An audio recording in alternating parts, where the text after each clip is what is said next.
Kita telah mengambil kisah dakwah dan perjalanan hidup Nabi Lut bin Mahan bin Azar alaihi salam. Dan setelah kaumnya Nabi Lut ala sahih, Allah subhanahu wa ta'ala mengutus seorang Nabi kepada suatu kabilah yang menempati suatu daerah tidak jauh dari daerah Sadum. Jadi ada satu daerah masih dekat dengan Laut Mati menuju ke arah Syuaib. Syuaib alaihi salam, sebagian ahli nasab menyebutkan bahwasanya nasabnya adalah Syuaib bin Mudyan bin Madian bin Ibrahim bin Azar. Dan sebagian lain seperti disebutkan Ibnu Katsir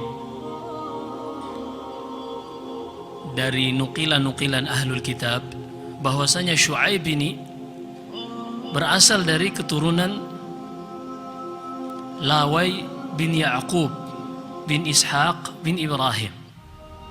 Sebagian menyebutkan demikian, bahwasanya Syuaib ini ada keturunan dari Lawai, yang nanti kita akan sebutkan pada perjalanan Israel, yaitu Ya'qub alaihissalam. Salah satu anaknya dari istri Ya'qub yang bernama Layya atau Lia adalah Lawai dari 10 anak yang dia miliki. Kita akan sebutkan insyaallah kisahnya pada perjalanan hidup Ya'qub alaihissalam. Namun pendapat yang menyatakan bahwasanya nasabnya adalah Syuaib yang berasal dari Syuaib bin Yashkhar bin Lawai bin Ya'qub bin Ishaq bin Ibrahim bin Azar, ini adalah pendapat yang lemah. Kenapa? Karena anak-anak Ya'qub ini disebut dengan Bani Israel, karena Ya'qub adalah Israel. Sehingga kalau seandainya Syuaib ini berasal dari keturunan Lawai bin Ya'qub, yaitu Israel, maka dia harusnya tergolong ke dalam kategori Nabi Bani Israel. Tapi tidak ada ahli tafsir yang menyebutkan hal tersebut. Sehingga Syuaib ini adalah dari salah satu keturunan Ibrahim, yaitu anaknya yang bernama Madian. Karena Ibrahim alaihissalam selain menikahi Sarah, kemudian Hajar Ummu Ismail yang kita sudah sebutkan sejarahnya, beliau setelah wafatnya Sarah menikahi seorang wanita yang bernama Qanturah. Dari Qanturah ini ada 6 anak: Zamran, Yaqshan, ada Madan, ada Madian, ada Syaq, dan ada Syauh. Ini anak Ibrahim alaihissalam dari istrinya yang ketiga, yaitu Qanturah. Fa'ala kulli hal, kenapa para ulama menyebutkan bukan dari keturunan Israel? Karena hadis Abu Dzar yang pernah kita bacakan di majlis ini, Nabi sallallahu alaihi wasallam pernah menyebutkan kepada Abu Dzar, "Ya Abu Dzar, anbiya'ul Arabi arba'ah." Nabi dari kalangan bangsa Arab ada 4. Yang pertama Hud alaihissalam, yang diutus kepada kaum Ad. Yang kedua Saleh alaihissalam, yang diutus kepada kaum Thamud. Yang ketiga Syuaib, yang sedang kita bahas perjalanan dakwah dan hidupnya pada malam ini. Kemudian yang keempat kata Nabi sallallahu alaihi wasallam, "Wa nabiyyuka ya Abu Dzar." Dan yang keempat adalah nabimu, yaitu Nabi kita Muhammad sallallahu alaihi wasallam. Baik, menyingkat waktu, karena kita hanya sampai di iqamah Isya. Setelah Isya sudah selesai insyaallah ta'ala. Qaum Madian, mereka adalah nama qabilah, seperti yang kita sudah sebutkan, yang dinisbatkan kepada Ibrahim alaihissalam. Dan qabilah ini menjadi nama suatu daerah yang disebut dengan daerah Madian, sebagaimana yang nanti juga kita akan sebutkan pada kisah Musa alaihissalam ketika ia baru saja membunuh seorang dan Fir'aun beserta tentaranya ingin mencari Musa. Ia pun berlari hingga mencapai suatu negeri yang disebut dengan Madian. Allah berfirman, walamma tawajjaha tilqa'a Madian qala asa rabbi an yahdiyani sawa'as sabil. Nanti kita akan ambil pada kisahnya Nabi Musa alaihissalam. Madian sebelum diutus kepada mereka Syuaib alaihissalam, mereka memiliki muamalah yang sangat buruk, interaksi yang sangat buruk, baik antara mereka dengan Allah subhanahu wa ta'ala maupun antara mereka dengan manusia-manusia yang lain. Karena di dalam kehidupan dunia ini, dua hal itu yang harus diperhatikan oleh setiap hamba. Hablun minallah dan hablun minan nas. Hubungan interaksi dengan Allah subhanahu wa ta'ala, yaitu ibadah. Kemudian yang kedua, hubungan interaksi sesama manusia. Baik, apa yang dilakukan oleh Madian sehingga mereka ini diutus Nabi untuk mendakwai mereka. Dan ini diantara perbedaan antara Nabi dan Rasul. Karena Rasul diutus kepada kaum yang mereka menyekutukan Allah subhanahu wa ta'ala. Karena semua dakwah Nabi, wa ma arsalna min qablika illa rijalan wa ma arsalna min qablika min rasulin illa nuhi ilaihi annahu la ilaha illa ana fa'budun. Tidaklah kami utus kepada engkau dan orang-orang sebelum engkau wahai Muhammad ke suatu negeri melainkan mereka akan berdakwah, hendaklah kalian beribadah kepada Allah saja dan menjauhi segala yang diibadahi selain Allah. Maka perbedaan antara Nabi dan Rasul, Rasul ini diutus kepada kaum yang menyekutukan Allah subhanahu wa ta'ala atau kepada kaum yang kufur.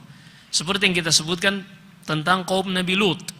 Orang-orang mengatakan bahwasanya mereka ini diazab oleh Allah bukan karena kekufuran atau kesyirikan, karena Allah tidak sebutkan secara tersurat. Padahal disebutkan Ibnu Katsir ada secara tersirat mereka ini melakukan kekufuran, dan kita sudah bahas pada pertemuan yang lalu. Baik, yang pertama yang membuat mereka ini diutus Rasul untuk mendakwahi mereka adalah karena mereka kufar. Mereka ini kafir musyrik. Mereka beribadah kepada satu pohon yang sangat besar, sangat rindang, disebut dengan pohon Al-Aikah. Disebut dengan pohon Al-Aikah. Sehingga di dalam Al-Quran, kaum Madian ini disebut juga dengan Ashabul Aikah. Allah berfirman misalnya tentang Madian di surat Hud dan di surat Al-A'raf, wa ila Madyana akhahum Syu'aibah. Dan kami telah utus kepada kaum negeri Madian saudara mereka sendiri yaitu Syu'aib. Kemudian di ayat yang lain, misalnya di surat Asy-Syu'ara, Allah berfirman, kadzdzaba ashabul aikatil mursalin. Orang-orang Al-Aikah telah mendustakan seluruh rasul.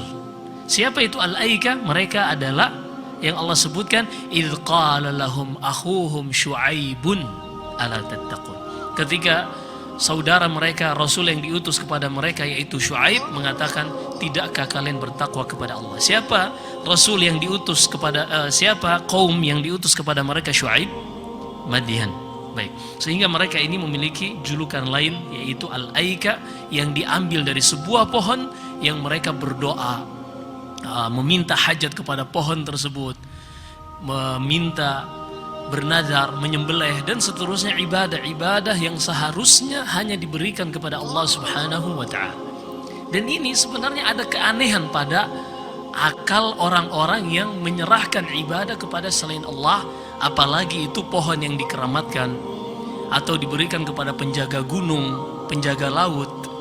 Kita harus paham, alam semesta ini milik Allah subhanahu wa ta'ala. Allah berfirman, alhamdulillahi rabbil alamin. Apa arti Rabb? Arti Rabb di dalam bahasa Arab Al-Khaliq, Al-Malik, Al-Mudabbir. Ketika kita dapatkan lafaz di dalam Al-Quran Rabb, artinya adalah dia yang mencipta, dia yang mengatur memberi rezeki, dan dia yang memiliki seluruh apa yang ada di alam semesta. Selain dari itu numpang. Kita manusia ini numpang di muka bumi ini. Jin-jin dan hewan-hewan yang lain semuanya numpang. Adapun sertifikat tanah SHM, HGB, HGU dan seterusnya, ini adalah i'tiraf, saling kode etik sesama manusia untuk tidak mereka saling merampas hak, tapi semuanya titipan dari Allah Subhanahu wa taala. Kita semua numpang. Jadi betapa tidak etisnya ketika ada manusia yang mereka meminta perlindungan agar tidak diganggu oleh penghuni gunung. Kok bisa mereka juga numpang? Maka minta perlindungan kepada Allah Subhanahu wa ta'ala. Mereka menyembelih untuk menjaga agar tidak didatangi badai misalnya kalau berlayar, agar tidak celaka dan seterusnya.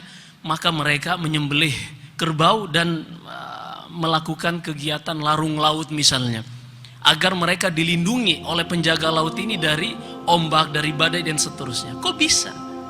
Mereka itu numpang. Jin dan manusia di alam semesta ini, di muka bumi ini numpang. Sehingga kalau kita ingin meminta perlindungan agar tidak tenggelam di laut, atau misalnya terjaga dari gunung berapi dan seterusnya, maka minta kepada pemiliknya. Allah berfirman di dalam surat Al-Imran, "Qulillahumma malikal mulk, tu'til mulka man tasha, wa tanzi'ul mulka mimman tasha, wa tu'izzu man tasha, wa tudhillu man tasha, biyadikal khair, innaka ala kulli syai'in qadir." Katakanlah, wahai Allah, pemilik segala kerajaan, yang lain numpang. Wallahi, yang lain numpang. Sehingga ada kesalahan di cara berpikir orang-orang yang meminta perlindungan kepada penjaga gunung, penjaga laut. Kok bisa? Mereka tidak bisa mengatur gunung itu bisa meletus atau tidak. Mereka tidak bisa mengatur laut akan mendatangkan badai atau tidak. Semuanya yang mengatur adalah pemiliknya. Adapun makhluk-makhluk yang kita khawatirkan tadi, mereka semuanya numpang. Innal ladzina tad'una min dunihi ibadun amzalukum fad'uuhum falyastajibu lakum in kuntum shadiqin. Kata Allah di surat Al-A'raf, makhluk-makhluk yang kalian berdoa, beribadah kepada selain Allah, mereka itu adalah manusia, hamba-hamba seperti kalian. Kalau mereka jin, mereka juga hamba Allah. Kalau mereka manusia, mereka juga hamba Allah. Seperti orang yang beribadah kepada Uzair, kepada Isa alaihissalam, atau yang beribadah kepada jin dan seterusnya. Kata Allah, ibadun amzalukum. Semuanya adalah makhluk hamba di sisi Allah seperti kalian. Tunduk pada pengaturan Allah. In kullu man fis samawati wal ardi illa atir rahmani abada laqad ahsahum wa addahum adda. Allah berfirman dalam surat Maryam, semua yang ada di alam semesta ini datang sebagai hamba di hadapan Allah Subhanahu wa ta'ala. Tidak ada yang luput. Ashabul Aikah, mereka ini Madian beribadah kepada pohon. Subhanallah, apalagi pohon tidak bisa berpindah dari tempat yang ia ditanam. Kok bisa meminta perlindungan? Oh, di situ ternyata ada jin yang menunggui pohon tersebut, sehingga dikatakan pohon keramat. Lalu orang-orang pun ditakut-takuti, dan terkadang Allah Subhanahu wa ta'ala memberikan istidraj. Allah izinkan kepada jin-jin tersebut untuk kadang bisa memberikan permintaan mereka sedikit. Terkadang mereka bisa berbicara, seperti yang terjadi dengan kaum Nabi Musa. Wattakhadha qaumu Musa min ba'dihi min huliyihim ijlan jasadan lahu khuwar. Mereka membuat dari perhiasan-perhiasan oleh Bani Israel yang mereka pinjam dari Qibti, kaumnya Nabi Musa. Mereka buat dari perhiasan tersebut patung anak sapi dan lahu khuwar. Allah berikan ujian, dari patung tersebut keluar suara sapi. Subhanallah. Maka dari seperti inilah menjadi justifikasi bagi sebagian orang-orang yang takut dan tidak mengenal siapa hakikatnya pemilik alam semesta ini, dan itu semuanya hanya Allah Subhanahu wa ta'ala. Maka mereka ini beribadah kepada pohon. Juga di antara tindakan kriminal yang mereka lakukan adalah yaqta'una as-sabil wa la taq'udu bi kulli siratin tu'iduna wa tasudduna an sabilillah. Kata Syuaib kepada mereka, dan janganlah kalian menjadi tukang-tukang begal yang berada di setiap jalan-jalan, kemudian kalian memalak orang-orang yang lewat. Disebutkan oleh ahli tafsir seperti Ibnu Abbas dan selainnya, yu'ashshirunan nas. Mereka ini memungut yang namanya cukai 1/10 atau 10%. Mereka 1/10 mereka mengambil cukai, memalak orang-orang yang lewat, kafilah dagang dan seterusnya. Mereka meminta 1/10 dari apa yang mereka lakukan. Ini mukus yang diharamkan di dalam Islam. Walaupun para ulama memberikan keringanan kepada cukai yang sifatnya di situ untuk ta'awun, seperti pembuatan jalan, fasilitas-fasilitas umum. Artinya di sini ketika ada pungutan, orang yang mengeluarkan pungutan itu merasakan fasilitas umum ketika suatu negara tidak memiliki sumber daya yang memadai untuk memenuhi kebutuhan bernegara dari negara tersebut. Tapi hukum asalnya inilah mukus, yang mana kata Ibnu Abbas, seperti diriwayatkan Ikrimah dari Ibnu Abbas, bahwasanya mereka ini adalah manusia-manusia yang pertama kali melakukan pajak retribusi. Ini kaum Madian. Selain itu juga kriminal yang mereka lakukan adalah at-tatfif. Ketika mereka melakukan jual beli yang ada hubungannya dengan menimbang, maka mereka ketika menjual, mereka mengurangi timbangan. Ketika membeli, mereka minta dicukupkan. Alladzina idza iktalu 'alan nasi yastawfun wa idza kaluhum aw wazanuhum yukhsirun. Ini kriminal-kriminal yang dilakukan oleh kaum Madian. Dan yang terakhir yang Allah sebutkan dalam Al-Quran, kriminal yang mereka lakukan, وَتَصُدُّونَ عَنْ سَبِيلِ اللَّهِ مَنْ آمَنَ بِهِ وَتَبْغُونَهَا عِوَجًا. Mereka menghalangi orang-orang yang beriman yang ingin mendatangi Syuaib alaihi salam. Mereka menghalangi orang-orang ini dari jalan Allah subhanahu wa ta'ala. Baik, kita ringkas. Akhirnya Syuaib diutus kepada mereka. Karena tadi kita sebutkan Rasul diutus ketika sudah terjadi kekufuran. Adapun Nabi diutus untuk tajdid, untuk memperbaharui kembali syariat Rasul yang diutus sebelumnya. Dan kita sudah sebutkan banyak hal tentang perbedaan antara Nabi dan Rasul pada pertemuan-pertemuan sebelumnya. Akhirnya Syuaib alaihi salam berdakwah kepada kaum Madian. Kata Syuaib, wa ila Madian akhahum Syuaiba qala ya qaumi ibudullaha ma lakum min ilahin ghairu. Dakwah pertama yang ia mengajak kaum Madian adalah, wahai kaum Madian, beribadahlah hanya kepada Allah subhanahu wa ta'ala saja, dan jauhi segala yang diibadahi selain Allah subhanahu wa ta'ala. Dan kita sudah sebutkan kenapa Syuaib mengatakan jauhi ini. Yang dimaksud adalah salah satunya pohon yang mereka keramatkan, yang mereka meminta hajat kepada pohon dan penghuni pohon tersebut. Kemudian Syuaib alaihi salam menasehati mereka dan mengajak mereka untuk meninggalkan yang namanya at-tatfif, penipuan di dalam mengurangi timbangan. Kata Syuaib alaihi salam, wala tanqusul mikyal wal mizan, inni arakum bi khair, inni arakum bi khair. Dan janganlah kalian mengurangi timbangan ketika orang-orang melakukan jual beli dengan kalian. Inni arakum bi khair. Karena kalaupun seandainya kalian melakukan jual beli dalam menimbang ini dan berbuat adil di dalam menimbang, kalian tidak akan rugi dan kalian tidak akan jatuh miskin.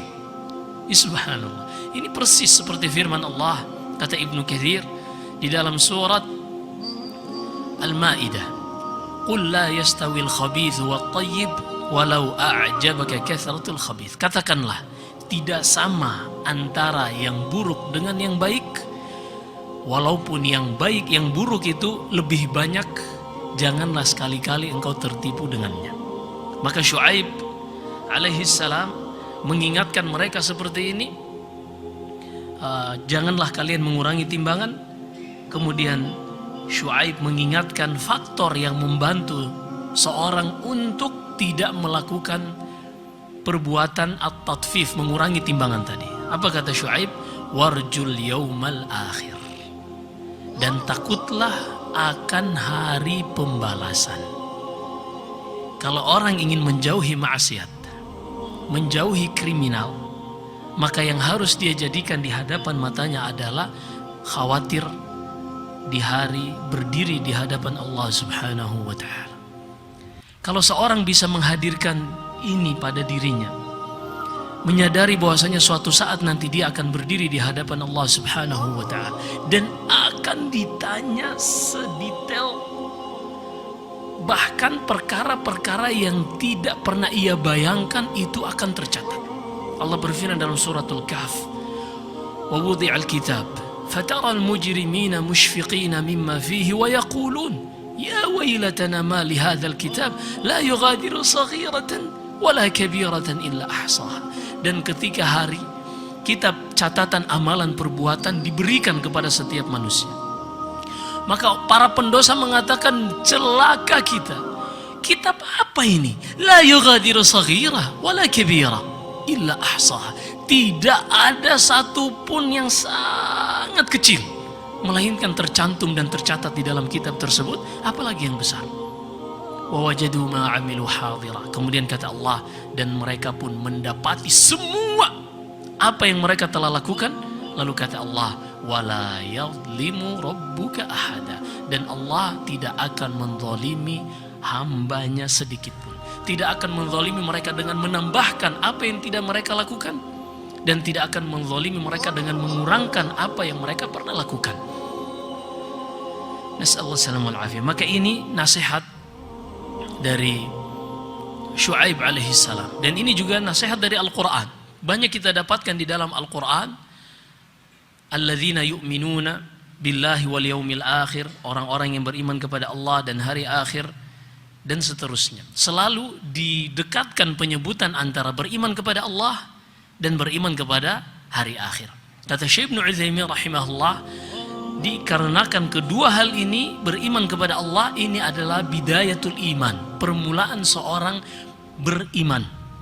Adapun beriman kepada hari akhir yang menjadi motivasi seorang kenapa harus beramal. Karena kalau misalnya dia beriman, kemudian tidak disebutkan ada hari pertanggungjawaban, tidak disebutkan ada surga, sehingga seorang yang sudah beramal dia terus menambah amalannya agar mendapatkan surga terbaik. Atau misalnya orang yang melakukan maksiat, ketika tahu akan ada hari akhir, dia pun mencoba untuk mengintrospeksi diri, mulai menghadirkan pada dirinya jangan sampai tindakan maksiat dan kriminal yang ia lakukan harus ia balas di akhirat kelak, sehingga ia pun menjauhi maksiat tersebut. Baik, di antara nasihat Syuaib alaihi salam adalah wala ta'thaw fil ardi mufsidin. Jangan kalian melakukan pengerusakan di muka bumi ini. Iya, kenapa? Karena bumi ini milik Allah. Jangan sampai Allah murka karena kalian melakukan pengerusakan. Kenapa? Pengerusakan apa yang mereka lakukan? Sama dengan yang dilakukan oleh kaumnya Nabi Lut. Kaumnya Nabi Lut, mereka juga melakukan Allah berfirman, wa taqta'una as-sabila wa ta'tuna fi nadikumul munkar. Dan kalian ini menjadi quta'ut turuq, menjadi tukang-tukang begal di jalan-jalan manusia. Begitu juga yang dilakukan oleh kaumnya Syuaib, kaum Madian. Hanya saja mereka membolehkan orang lain lewat dengan catatan membayar 1/10 dari harta yang mereka miliki. Baik. Kemudian Syuaib alaihi salam mengingatkan mereka satu nikmat yang sangat besar. Apa itu? Wadhkuru idh kuntum qalilan fakaththarakum. Dan ingatlah wahai kaum Madian, dahulu jumlah kalian sedikit, kemudian Allah Subhanahu wa ta'ala membuat kalian menjadi manusia-manusia yang banyak. Ini adalah nikmat. Mungkin kalau kita yang hidup terbiasa di tengah-tengah orang banyak, kita tidak merasakan hal ini. Tapi kalau kita pernah hidup sendiri di gunung misalnya, untuk sholat Jumat saja kita susah, karena jumlah sholat Jumat para ulama berselisih pendapat berapa jumlah minimalnya. Asy-Syafi'iyah, madhab Syafi'i memandang minimal 40. Sehingga ketika jumlahnya kurang dari 40, Pak Asy-Syafi'iyah memandang tidak sah sholat Jumatnya. Di sini akan terasa betapa nikmatnya ketika kita hidup di tengah-tengah saudara kita. Jumlahnya banyak. Nah, ini kaumnya Nabi Syuaib diingatkan bahwasanya dahulu jumlah mereka sedikit. Mereka takut diculik oleh kabilah-kabilah yang lain. Mereka takut kalau dibunuh. Karena dahulu bangsa Arab, mereka tidak memiliki raja kecuali di bagian negara Yaman. Selain ya, di Hijaz dan sekitarnya ini tidak ada raja-raja, yang ada hanya kabilah. Kalau satu kabilah dibunuh dan kabilah tersebut adalah kabilah yang jumlahnya sedikit, yang tidak terpandang kedudukannya, maka pembunuhnya tidak takut. Tapi kalau yang dibunuh itu adalah kabilah yang dihormati, mereka akan takut. Dan inilah sebabnya kenapa dahulu orang-orang yang memusuhi Nabi Sallallahu Alaihi Wasallam tidak berani membunuh Nabi Sallallahu Alaihi Wasallam, hingga akhirnya mereka melakukan suatu konspirasi. Mereka mengatakan, ayo utus setiap anak muda dari setiap kabilah Arab, yang mereka ini langsung mengepung rumah Nabi Sallallahu Alaihi Wasallam, fayaqtulunahu darbata rajulin wahid. Dan mereka pemuda-pemuda pilihan ini langsung membunuh Muhammad alaihi salatu wassalam dengan pukulan satu orang, sehingga Quraisy tidak bisa untuk menuntut semua kabilah ini karena jumlah mereka sedikit, dan kalau kabilah Arab lainnya digabungkan lebih banyak dari jumlah Quraisy. Nah, Syuaib alaihi salam mengingatkan kepada Madian, dahulu jumlah kalian sedikit, kalian takut kepada manusia, tapi ketika jumlah kalian banyak, kalian justru memalak manusia, menghalangi manusia dari jalan-jalan Allah Subhanahu wa ta'ala. Maka kata Syuaib, hati-hati jangan sampai nikmat ini dicabut dari kalian. Ini subhanallah, ini nasihat yang sangat baik dari Syuaib alaihi salam. Lalu Syuaib menutup nasihatnya dengan mengatakan, qala ya qaumi ara'aytum in kuntu ala bayyinati min rabbi wa atani wa razaqani minhu rizqan hasana wa ma uridu an ukhalifakum ila ma anhaakum an in uridu illa al-islaha mastata'tu wa ma taufiqi illa billah alaihi tawakkaltu wa ilaihi unib. Wahai qaumku, bagaimana menurut kalian kalau seandainya apa yang aku sampaikan kepada kalian ini adalah perkara yang hak, benar-benar datang dari sisi Allah Subhanahu wa ta'ala, dan Allah memberikan kepadaku rezeki yang baik, Allah menjadikan aku sebagai nabi dan memberikan kepadaku kecukupan. Ini diantara manhaj, metode dakwah para rasul, yaitu mereka tidak meminta upah kepada kaumnya. Karena kalau seandainya mereka meminta upah kepada kaumnya, berarti ada kepentingan. Dan ini bahaya. Kalau sudah ada kepentingan, maka dakwanya ini bisa bergeser ke kanan atau ke kiri. Dan kalau seandainya dakwanya ini untuk mencari keuntungan duniawiyah kepada audiensnya, maka ini dikhawatirkan hatinya akan mengikuti audiensnya. Dia tidak kokoh di atas dakwanya. Kalau dakwanya mengatakan A, dia bisa berubah menjadi B atau C. Kalau seandainya dia mengharapkan sesuatu dari orang-orang yang dia dakwai. Tapi demikianlah dakwah para rasul. Ittabi'u man la yas'alukum ajran wa hum muhtadun. Sebagaimana seorang yang saleh di surat Yasin mengatakan, ikutilah para rasul, orang-orang yang berdakwah mengajak kalian kepada Allah dan tidak meminta upah sedikit pun kepada kalian. Dan Nabi Nuh alaihi salam mengatakan kepada kaumnya, ya qaumi la as'alukum alaihi mala. Nabi Yusuf mengatakan kepada kaumnya, wa ma as'alukum alaihi min ajr. Demikian pula Nabi kita Muhammad sallallahu alaihi wasallam, wa ma as'alukum alaihi min ajrin illa al-mawaddata fil qurbah. Aku sama sekali tidak pernah meminta upah dari kalian wahai kaumku. Kenapa? Alasannya kita sudah sebutkan, karena kalau seandainya dakwah para rasul menjadikan itu sebagai sumber pemasukan, sebuah komoditi, maka dakwah ini akan tersetir ke kiri atau ke kanan mengikuti apa yang diinginkan oleh audiensnya. Nasallallahu alaihi. Kemudian kata Syuaib alaihi salam, wa razaqani minhu rizqan hasana wa ma uridu an ukhalifakum ila ma anhaakum an. Dan sekali-kali aku tidak akan pernah melanggar apa yang aku larang kalian darinya. Aku tidak akan pernah melanggar apa yang aku larang kalian darinya. Tidak seperti Bani Israel, ulama-ulama mereka. Allah ingatkan, atamuruna an-nasa bil birri wa tansawna anfusakum wa antum tatluna al-kitaba afala ta'qilun. Apakah kalian mengajak manusia kepada kebaikan dan kalian melupakan diri-diri kalian sendiri? Kalian melarang orang-orang dari melakukan sesuatu tapi kalian terjatuh ke dalamnya. Afala ta'qilun. Dan umat ini Allah ingatkan di surat As-Saff, kabura maqtan 'indallahi an taqulu ma la taf'alun. Wahai orang-orang beriman, lima taquluna ma la taf'alun. Mengapa kalian mengucapkan sesuatu yang tidak kalian kerjakan?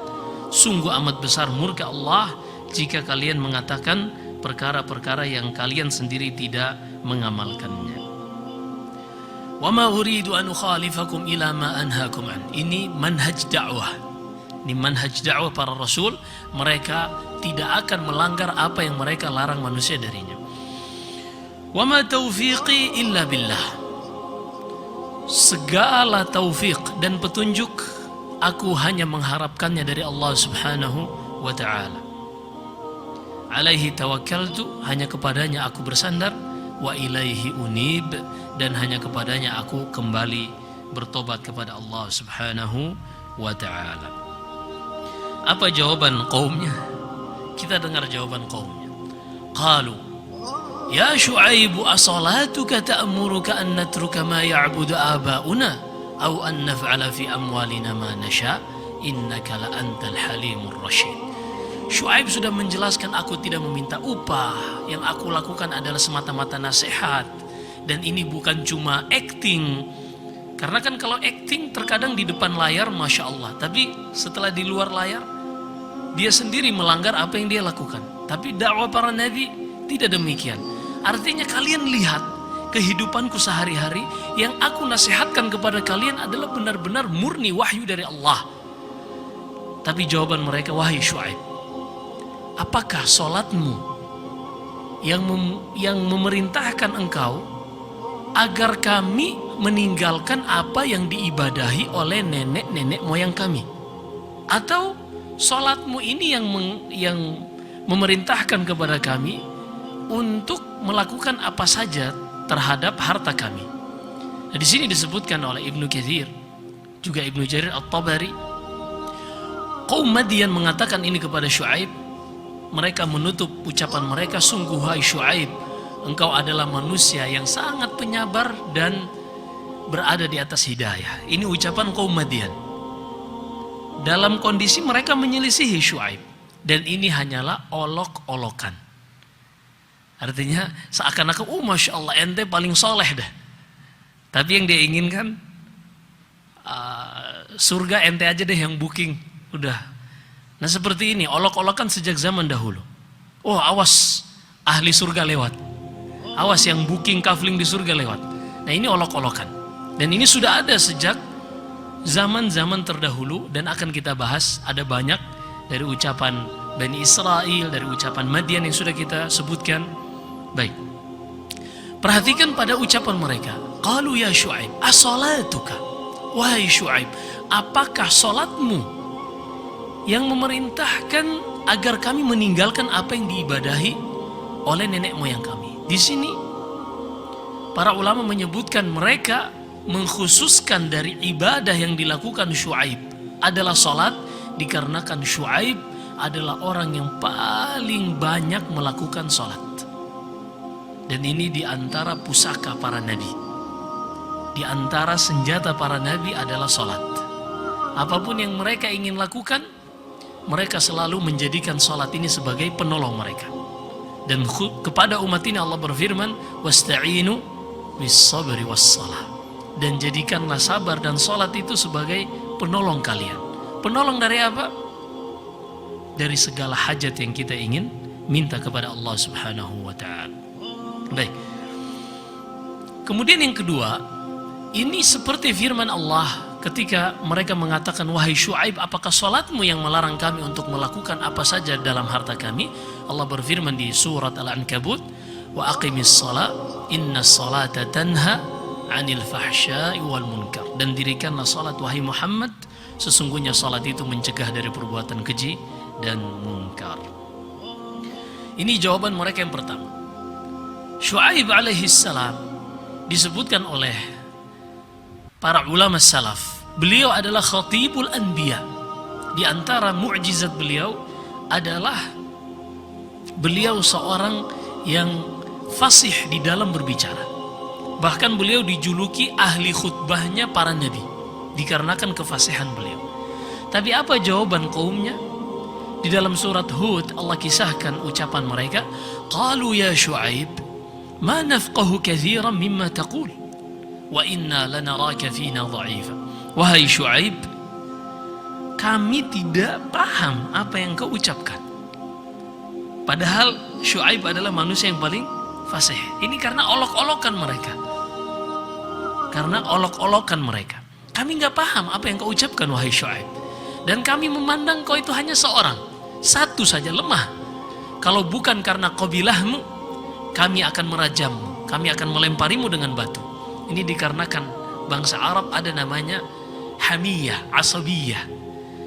Terkadang walaupun qabilah salah satu anggota qabilahnya ini yang jelas-jelas terbukti membunuh, mereka akan pertahankan qabilah tersebut.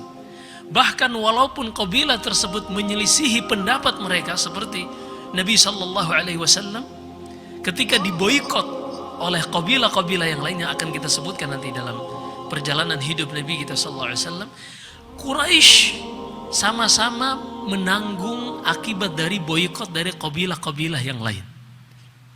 Ini subhanallah. Ya, begitu hamiyah, asabiyah, ta'assub, fanatik qabilah di kalangan bangsa Arab ini. Kalau bukan karena qabilahmu wahai Syuaib, niscaya kami sudah akan melemparimu dengan batu. Dan sebelumnya pada kisah Nabi Lut, ada salah satu ucapan Nabi Lut yang kemarin kita sudah sebutkan kisahnya. Orang-orang dari kaumnya Nabi Lut ini sudah mengepung rumah Nabi Lut, ingin mendatangi dan melakukan perbuatan mungkar ini kepada 3 orang tamu Nabi Lut. Mereka menggedor-gedor pintu dan Nabi Lut tidak membukakan pintu tersebut. Sampai Nabi Lut mengatakan, qala law anna li bikum quwwatan aw awi ila rukni syadid. Duhai sekiranya aku memiliki kekuatan atau aku bisa bersandar kepada tiang yang kuat. Para ulama tafsir mengatakan hal ini diucapkan Nabi Lut dikarenakan Nabi Lut hidup di negeri yang bukan kabilahnya. Karena Nabi Lut dilahirkan di Babil, di daerah Babilonia. Dan Sodom itu di daerah Laut Mati, di dekat Palestina. Lumayan jauh antara Irak dengan Palestina. Di situ tidak ada kabilah Nabi Lut. Sehingga Nabi Lut mengatakan, duhai sekiranya aku punya kekuatan untuk melawan kalian. Karena walaupun di kabilahnya mungkin tidak beriman, tapi karena ada asabiyah tadi, mereka akan membantu. Lalu kata Nabi SAW, rahimallahu Lutan, semoga Allah merahmati Nabi Lut. Laqad awa ila rukni syadid, padahal dia sudah berpegang pada tiang yang paling kuat, yaitu Allah Subhanahu wa ta'ala. Dan kata Nabi SAW, setelah Nabi Lut tidak pernah lagi Allah mengutus suatu nabi atau seorang rasul melainkan di tengah-tengah kabilahnya. Jadi cuma Nabi Lut yang diutus tidak pada kabilahnya. Dan kita sudah sebutkan Nabi Lut itu hijrah bersama Ibrahim alaihissalam setelah dibakar tapi tidak berhasil. Hijrah bertiga bersama Sarah menuju ke Palestina, melewati Mesir dan seterusnya, hingga akhirnya Nabi Ibrahim mengirim Nabi Lut ini untuk berdakwah ke negeri Sodom. Baik. Qalu ya Syuaib ma nafqahu katsiran mimma taqul. Wahai Syuaib, kami enggak paham apa yang kau ucapkan. Dan ini sering kita dengarkan dari orang-orang munafik, orang-orang kafir yang mengatakan nggak paham dengan Islam dan seterusnya. Yang mereka inginkan adalah mengolok-olok dari syiar-syiar Islam ini. Tapi itulah sunnatullah untuk menguji kita mau bersabar atau tidak.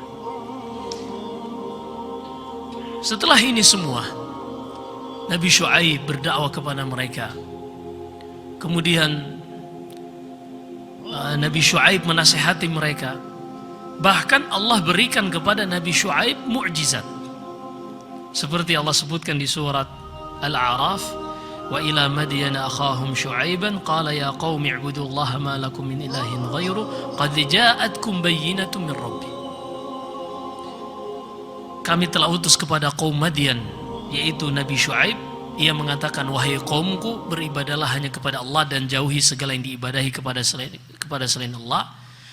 Kemudian kata Syuaib, qad ja'atkum bayyinatun min rabbi. Telah datang kepada kalian mukjizat dari Allah melalui aku. Apa mukjizat Nabi Syuaib? Pada penggalan ayat sebelumnya tentang kisah Nabi Syuaib ini adalah penyebutan kisah Nabi Lut, dan sebelum Nabi Lut penyebutan kisah Nabi Saleh. Ketika Allah sebutkan kisah Nabi Saleh, wa ila thamud akhahum salihan qala ya qaumi ibudullaha ma lakum min ilahin ghairi qad ja'atkum bayyinatun min rabbi hadhihi naqatu qad ja'atkum bayyinatun min rabbikum hadhihi naqatullahi lakum ayah. Kami telah utus kepada kaum Thamud, yaitu nabi yang bernama Saleh, berdakwah hendaklah kalian beribadah hanya kepada Allah dan menjauhi segala yang diibadahi selain Allah. Dan sungguh telah datang kepada kalian bukti nyata dari Tuhan kalian. Lalu kata Syuaib melanjutkan, hadhihi naqatullahi lakum ayah. Inilah onta yang sangat besar yang berasal dari batu yang sangat besar, tiba-tiba terbelah dan keluar onta betina tadi. Dan kita sudah sebutkan kisah pada pertemuan-pertemuan yang lalu. Perhatikan di sini, ketika Nabi Saleh menyebutkan qad ja'atkum bayyinatun min rabbikum, telah datang kepada kalian bukti nyata dari Tuhan kalian, yaitu mukjizat, kata Nabi Saleh, yaitu onta betina yang tidak lahir dari jantan dan betina, keluar dari batu besar. Kemudian terjadilah kisah Nabi Saleh dengan kaum. Pada kisah Syuaib, kata Syuaib alaihi salam seperti yang Allah hikayatkan dalam suratul A'raf, qad ja'atkum bayyinatun min rabbikum. Telah datang kepada kalian mukjizat dari Tuhan kalian. Pernah nggak ada yang dengar mukjizat Nabi Syuaib? Dulu kan di SD, SMP, SMA, pendidikan agama Islam kita pelajari mukjizat Nabi Ibrahim dibakar tidak terbakar. Mukjizat Nabi Musa tongkat yang menjadi ular. Mukjizat Nabi Isa bisa menghidupkan orang yang sudah meninggal. Dan mukjizat Nabi yang lain. Mukjizat Nabi Sulaiman bisa mengirim angin, memerintahkan jin dan seterusnya. Kita akan sebutkan nanti. Sekarang mukjizat Nabi Syuaib. Pernah dengar? Dan tidak pernah disebutkan. Tidak dalam Al-Quran, tidak dalam sunnah Nabi Sallallahu Alaihi Wasallam. Sehingga kata Ibnu Katsir, ini diantara bentuk keimanan kepada mukjizat Rasul yang sifatnya global. Jadi ketika kita beriman kepada Rasul, ada iman yang umum, secara umum, dan ada iman secara spesifik. Misalnya, tidak ada satu umat pun melainkan Allah telah utus kepada mereka seorang Rasul. Jadi jumlah Rasul sangat banyak, sekitar 300 sekian Rasul. Sekarang yang disebutkan berapa? Di dalam Al-Quran ada 24 Rasul dan satu Nabi di dalam Al-Quran, yaitu Adam alaihissalam. Selebihnya ada 24 Rasul. Nah ini kita wajib imani secara spesifik. Tapi Rasul-Rasul yang lain yang Allah utus kepada banyak sekali umat yang ada di muka bumi ini, bahkan umat-umat yang besar disebutkan oleh Nabi SAW dalam riwayat Imam Ahmad, antum tufuna sab'ina ummah, kalian ini sebagai pelengkap 70 umat. Berarti harusnya lebih dari 24 umat. Yang seperti ini ketika tidak disebutkan secara spesifik, maka kita imani secara umum bahwasanya tidak ada satu umat pun yang berlalu di muka bumi ini melainkan telah diutus kepada mereka seorang rasul. Siapa namanya? Wallahu a'lam. Nah, begitu juga tentang kitab, bahwasanya tidak ada satupun rasul yang Allah utus melainkan telah Allah utus bersamanya dan Allah turunkan kepadanya kitab. Namun yang kita ketahui hanya beberapa. Suhuf Musa, Suhuf Ibrahim, Taurat kepada Musa, Injil kepada Isa, Zabur kepada Daud alaihissalam. Adapun kitabnya Yahya, kitabnya kepada Harun, kita tidak tahu kitab apa itu. Tapi Allah sebutkan wa atainahumal kitabal mustabin, ya Yahya khudhil kitaba biquwwah. Apa nama kitabnya? Wallahu a'lam. Ini adalah keimanan secara umum bahwasanya tidak ada seorang rasul pun melainkan telah Allah turunkan kepadanya kitab, dan tidak ada satu umat pun melainkan telah Allah utus kepada mereka rasul. Adapun nama-nama rasul dan nama-nama kitab ini adalah beriman secara spesifik. Kalau ada kita imani, kalau tidak ada kita yakini secara umum saja. Nah, seperti itu ahli sunnah di dalam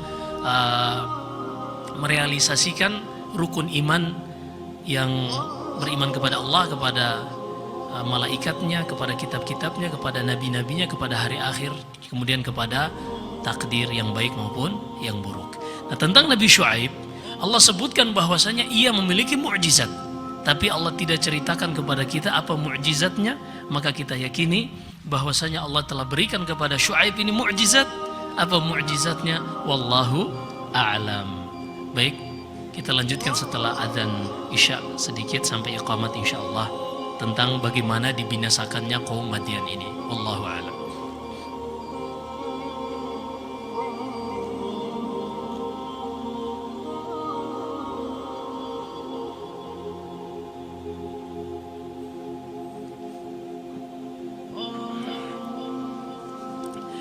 Ketika Syuaib alaihissalam melihat kaumnya sudah tidak mungkin lagi mau beriman, maka Syuaib alaihissalam mengatakan seperti yang Allah hikayatkan, wa in kana ta'ifatun minkum amanu billadzi ursiltu bihi wa ta'ifatun lam yu'minu fasbiru hatta yahkum Allahu bainana wa huwa khairul hakimin. Kalau seandainya sebagian dari kalian sudah mau beriman dan sebagian sudah tidak akan pernah lagi mau beriman, maka tunggulah sampai Allah subhanahu wa ta'ala memutus perkara di antara kita semua, dan dialah sebaik-baik hakim pemutus di antara kita. Maka Allah subhanahu wa ta'ala menyiksa kaum Madian ini dengan 3 jenis azab. Semuanya disebutkan pada 3 tempat yang berbeda di dalam Al-Quran, dan hebatnya setiap penyebutan sesuai dengan dosa yang mereka lakukan. Setiap azab disesuaikan dengan dosa yang mereka sebutkan. Yang pertama, mereka disiksa, diazab oleh Allah subhanahu wa ta'ala dengan gempa bumi yang sangat dahsyat. فَأَخَذَتْهُمُ الرَّجْفَةُ فَأَصْبَحُوا فِي دَارِهِمْ جَاثِمِينَ. Mereka ini disiksa oleh Allah, diazab oleh Allah dengan gempa bumi yang sangat dahsyat, sehingga mereka menjadi jasad-jasad tanpa ruh. Begitu dahsyatnya gempa bumi tersebut, nasallallahu alaihi wasallam. Hal ini, getaran bumi ini sebagai balasan dikarenakan mereka dahulu suka menakut-nakuti orang. Setiap orang mau lewat mereka menakut-nakuti hingga orang takut, bergetar. Maka mereka pun dibalas untuk bergetar, bukan cuma tangannya saja tapi seluruh tubuhnya, bahkan tanah yang mereka pijak bergetar. Ini seperti yang kita sudah sebutkan tadi, wala taqudu bikulli siratin tu'iduna wa tasudduna an sabilillah. Dan janganlah kalian menghalang-halangi orang dari jalan-jalan yang mereka ingin lewat. Ini azab yang pertama yang Allah sebutkan di surat Al-A'raf. Kemudian azab yang kedua, mereka ini diazab oleh Allah dengan as-sayhah, suara yang sangat kencang yang membungkam mulut-mulut dan telinga mereka. Hal ini dikarenakan mereka, ini Allah sebutkan di surat Hud. Pada surat Hud Allah sebutkan mereka ini melakukan istihza, mengolok-olok Syuaib. Tadi ucapan mereka, ya Syuaib, as-salatuka ta'muruka an natruka ma ya'budu aba'una aw an naf'ala fi amwalina ma nasha innaka la antal halimur rasyid. Wahai Syuaib, apakah salatmu yang menyuruh engkau untuk kami meninggalkan apa yang diibadahi oleh nenek moyang kami, atau untuk meninggalkan atau untuk melakukan apa saja tentang harta kami? Sungguh engkau orang yang berada di atas hidayah dan engkau yang sangat penyabar. Ini olok-olok dari mereka. Akhirnya Allah pun menyiksa mereka dengan suara yang sangat kencang, hingga akhirnya mulut mereka yang tadinya digunakan untuk mengolok-olok bungkam, dan telinga mereka yang tadinya memperdengarkan kepada Syuaib hinaan-hinaan tersebut, mereka pun menjadi tuli, dan seketika itu mereka tersisa jasad tanpa ruh. Jadi ini semua dalam satu waktu. Dalam satu waktu dengan adab yang ketiga. Adab yang ketiga di surat Asy-Syu'ara, mereka meminta, qalu innama anta minal musahharin wa ma anta illa basharun mithluna wa inna dhunnuka laminal kadhibin fa asqit alaina kisafan minas sama. Wahai Syuaib, kalau memang engkau benar seorang rasul, maka turunkan awan dari langit kepada kami. Akhirnya Allah Subhanahu wa ta'ala kirimkan kepada mereka awan yang sangat gelap, yang sangat pekat, menaungi mereka semua. Mereka mengira, oh inilah yang kita nanti-nantikan akan turun hujan, sehingga mereka pun berkumpul di bawah awan tersebut. Dan seketika itu mereka disiksa dengan 3 azab tadi. Mereka dihimpit dengan awan yang sangat gelap, kemudian tiba-tiba tanah yang mereka pijak bergetar, bergoncang, gempa bumi yang sangat dahsyat, dan tiba-tiba ada suara yang sangat kencang memekikkan telinga mereka, hingga akhirnya mereka semua tersisa hanya jasad saja, dan tidak tersisa dari ruh-ruh mereka sedikit pun. Inilah akhir dari perjalanan Syuaib alaihi salam bersama kaumnya. Mohon maaf sangat ringkas kita sebutkan karena memang hari ini ada hajat dari DKM setelah Isya, sehingga kita hanya sampai pada waktu iqamah. Wallahu alam. Semoga apa yang kita dengarkan bisa menjadi ibrah dan kita ambil hikmahnya, bahwasanya maksiat, kesyirikan, kekufuran ini akan menjadi sebab datangnya murka dan azab Allah Subhanahu wa taala. Apabila ada benarnya semata-mata datangnya dari Allah Subhanahu wa taala, ada kesalahan, kekeliruan, maka dari saya wa astaghfirullah li wa lakum wa akhiru da'wana alhamdulillahi rabbil alamin. Sallallahu alaihi wasallam baraka ala nabiyyina Muhammad. Subhanakallahumma bihamdik asyhadu an la ilaha illa anta astaghfiruka wa atubu ilaik. Wa akhiru da'wana alhamdulillahi rabbil alamin. Wassalamu alaikum warahmatullahi wabarakatuh.